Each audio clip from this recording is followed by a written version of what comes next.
Welcome to British Accent Academy. My name's Katie and I'm your pronunciation teacher.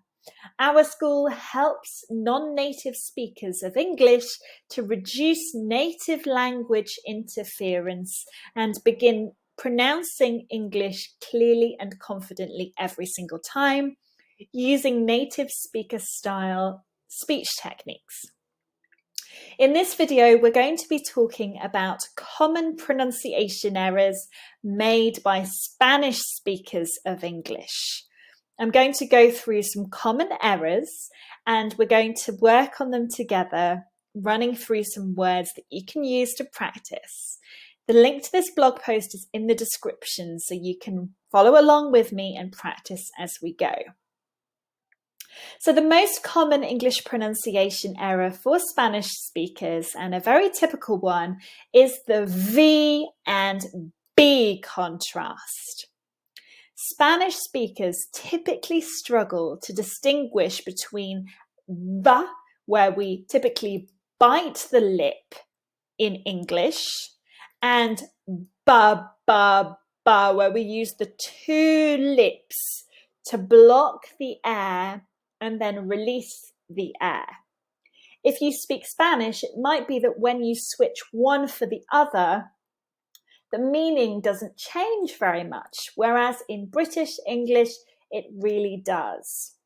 It's going to be a problem if you pronounce the, this one, with your two lips together, because speakers are not going to understand you. If you pronounce B, this one, with your upper teeth on your lower lip, that's not going to work. So for the V, this one, like an angle, you want to bite the lower lip and buzz the air. Whereas for B, the one that looks like it has a belly, you want to ba, ba, ba, bring two lips together. Ba, ba, B for belly. Ba, ba, ba. Bring those two lips together. Verb. Biting the lip for that first sound and bringing the two lips together for the belly sound. Verb. Beverage. Belly sound, two lips together. That angular sound that has the upper teeth on the lower lip, buzzing the air. Beverage. Movable, biting that lower lip. Movable, and then on the final syllable, bringing those two lips together. Ba, ba, ba, for the belly B. Vocabulary, for that first angular sound. We want to be biting that lower lip. Vocab, ba, ba, ba, ba, ba, ba, ba, belly sound. Vocabulary. The next sound that Spanish speakers really struggle with is ra, ra, ra, ra, ra. So in Spanish, the tongue tip strikes the roof of the mouth repeatedly. But in English, at least British and American English, typically in received pronunciation, for example, we see the tongue receive some tension. We're adding some muscle exertion into the tongue, but the tongue isn't touching the roof of the mouth. Red, grain, garage, worry, break, train. So the next one is yeah, yeah, yeah, yeah, yeah, yeah, yeah, yeah, and j, j, j, j, j, j, j. So again, Spanish speakers typically think of the letters J and Y as representing variations of the same sound. However, for British speakers, it's very important to make a clear distinction between the vowel like yeah, yeah, yeah, yeah, yeah, yeah, yeah, which is transcribed this way, but pronounced like an E. This is yeah, yeah, yeah, yeah. No contact with the tongue tip on the roof of the mouth.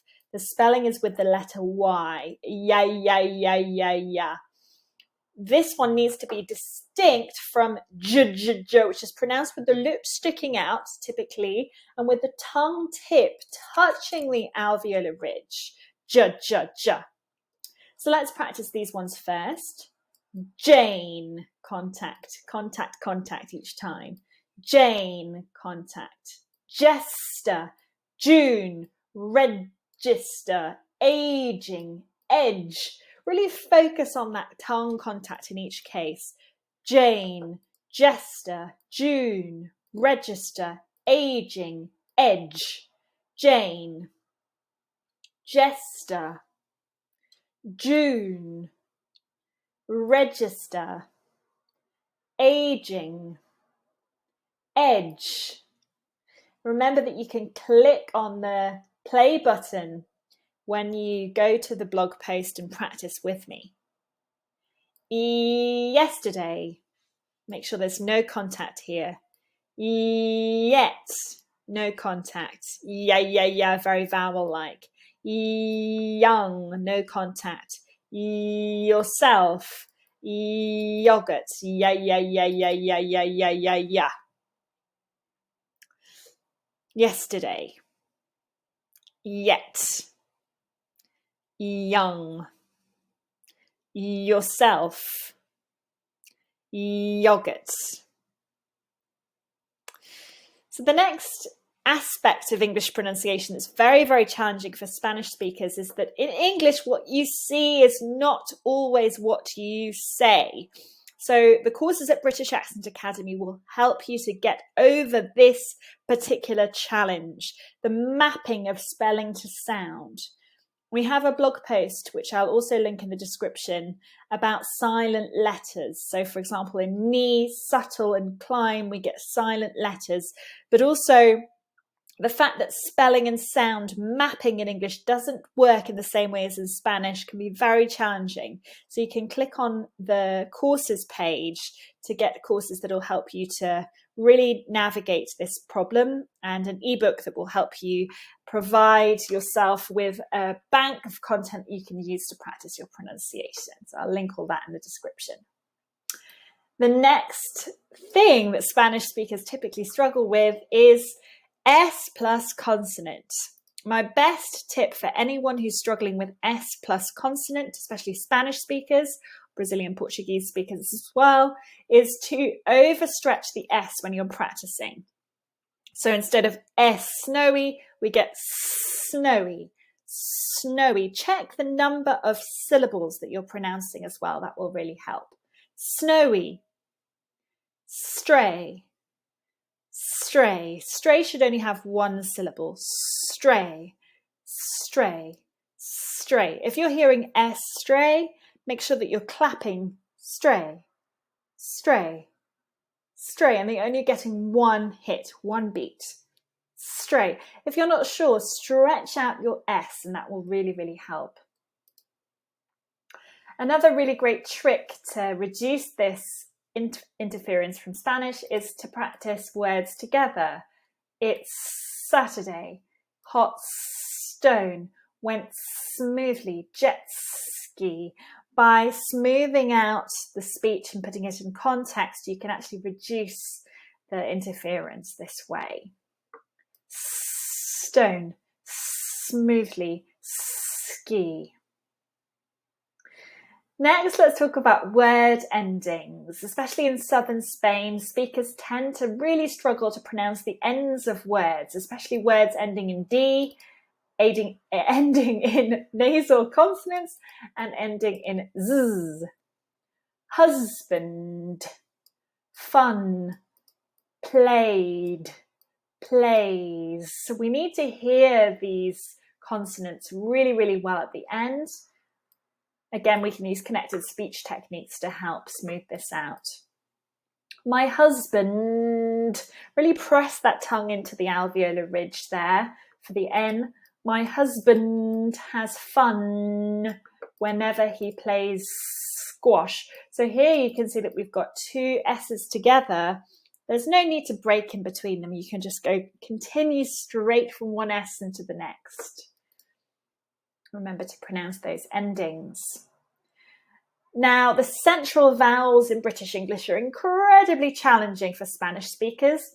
In Spanish, you only use 5 vowels in the space inside your mouth, but in British English, we use 11. 11, so many. So learning the very special mouth shapes of these central vowels in British English is crucial. And in the courses, I'm going to show you exactly how to do that, especially for and a. The basic rule of thumb is if you see a letter U, relax your mouth. And if you see an a, make a high energy, spread sound with the tongue forwards.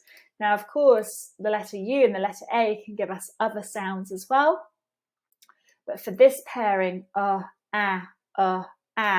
hungry, angry, we want to really, really make the mouth lazy for that U. And for the A, we need to stretch and open wide. Hum, ham, hum, ham. Moving on to W-O-R, super difficult for Spanish speakers. I recommend to be as clear as possible, pronouncing the if you are not making yourself understood. So if you're not making yourself understood, choosing an American pronunciation here is going to help. World, worse. It's much better to say that than to be misunderstood. But if you want a British you just need to let everything go. For the W, we want the lips to be together and we want the tongue in an oo shape. Ooh. And then we let everything hang. World, worse, world, worse. But I recommend if you are having trouble making yourself understood with these words, which lots of you are, world, worse, that's perfectly fine, even if you're choosing a British model in every other area. Then we've got the z, the voiced, buzzy z. Make sure that you're touching your throat to check maximum vibration. This is the same sound as an S, but we're just adding vibration in the voice. Zip, zap, please, phase. You'll notice that when these z sounds come at the ends of words, we soften them. There's less of a buzzy sensation. The E here is silent in both cases. But we only hear a strong z at the end of a word if a vowel comes next. Please, please. You get the idea. If we have a vowel next, we hear the z more strongly. But if it's at the end and there's no vowel, it's softer. At the beginning, we want to add maximum buzzy sensations to that z. Finally, we come on to our last point, mixing up that be quiet sound and like in snake, sit, say, like in ship, ship. Pull that tongue back so that the tip is just where the palate begins to rise. Stick the lips out a little. And for sip, the single S, our tongue is flat and near our bump. So to learn all 45 vowel and consonant sounds of British English, go to the blog post in the description, practice the sounds, if you're a Spanish speaker, that we've just covered today, and make sure to enroll in the pronunciation bundle to learn more. Thank you so much for watching. Like and subscribe, and see you soon.